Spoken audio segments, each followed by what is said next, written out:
కళ్యాణమే వైభోగమే పరిణయమే మరి పెళ్లి సంబరమే. కళ్యాణమే వైభోగమే పరిణయమే మరి పెళ్లి సంబరమే.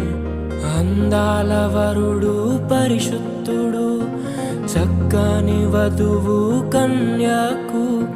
అందాల వరుడు పరిశుద్ధుడు చక్కని వధువు కన్యాకు.